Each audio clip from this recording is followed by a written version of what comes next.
Hello friends, welcome to Priyaraj life style. வாங்க, இன்றைக்கி எங்கள் வீட்டில் முக்கரட்டங்கீரை எப்படி கடையல் பண்ணன்ட்டு உங்கள்கிட்ட ஷேர் பண்ணிக்கிறேன். கண்டிப்பாக உங்களுக்குமே யூஸ்ஃபுல்லாக இருக்கும். இந்த கீரையில் நிறையவே நன்மைகள் இருக்குது. கண்டிப்பாக உங்களுக்கு கிடைச்சதுன்னா மிஸ் பண்ணாமல் இதை ரெடி பண்ணி இந்த மாதிரி சாப்பிட்டு பாருங்கள். இது எங்கள் ஃப்ரெண்டு எனக்கு கொடுத்தாங்க.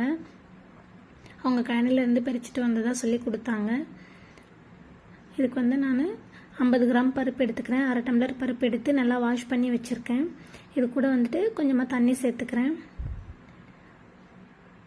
ஒரு 1/2 லிட்டருக்கு மேலே சேர்த்துருக்கேன். இது கூட பெருங்காயத்தூள் ஒரு ஸ்பூன் சேர்த்துக்கிறேன். சீரகம் ஒரு 1/2 ஸ்பூன் சேர்த்துக்கிறேன். கல்லுப்பு இது கீரை கடையிறதுக்கு தேவையான எல்லாத்தையுமே நான் இப்பயே சேர்த்துக்கிறேன். வெங்காயம், தக்காளி, பூண்டு எல்லாமே சேர்த்துக்கிறேன். பூண்டு ஒரு 20-30 பல் பூண்டு சேர்த்துக்கிறேன். ஒரு 5 பல் பூண்டு மட்டும் அப்புறமா தாளிக்கும் போது நசுக்கி சேர்த்துக்கிறதுக்காக வச்சுருக்கேன். வெங்காயம், தக்காளி எல்லாமே இந்த மாதிரி கட் பண்ணி சேர்த்துக்கோங்க. ஒரு வெங்காயம், ஒரு தக்காளி சேர்த்துருக்கேன் நான். இதை நல்லா மூடி போட்டு பருப்பு, வெங்காயம், தக்காளி, பூண்டு எல்லாமே நல்லா வேகட்டும். இப்போ நல்லா வந்துருச்சு. இப்போ நம்ம கீரையை நல்லா வாஷ் பண்ணி தண்ணியெல்லாம் நல்லா இருத்துட்டு எடுத்து வச்சுருக்கேன். கீரையை இப்போ இதில் நான் சேர்த்துக்கிறேன். சேர்த்துட்டு எல்லா கீரையுமே இந்த மாதிரி சேர்த்துட்டு கீரையை ரொம்ப கலந்து விடக்கூடாது. அதுவே சுருங்கி வரும். ஜஸ்ட்டு ஜெல்லிக்கரண்டியால் இந்த மாதிரி கரண்டி, ஏதாச்சும் ஒரு கரண்டியால் இந்த மாதிரி நல்லா அழுத்தி விட்டால் போதும். ரொம்ப கலந்து விடணும்னு அவசியம் இல்லை. பாருங்கள், கீரை நல்லா சுருங்கி வந்துருச்சு.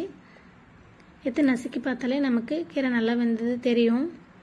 இது கூடவே ஒரு லெமன் சைஸ் அளவு புளி சேர்த்துக்கணும். கண்டிப்பாக புளி சேர்த்து பண்ணால் தான் இந்த கீரை நல்லாயிருக்கும். இல்லைனா ஒரு மாதிரி விறுவிறுப்பாக இருக்கும். அதனால் கண்டிப்பாக புளி சேர்த்துக்கணும். புளி சேர்த்து கடைஞ்சால் தான் நல்லாயிருக்கும்.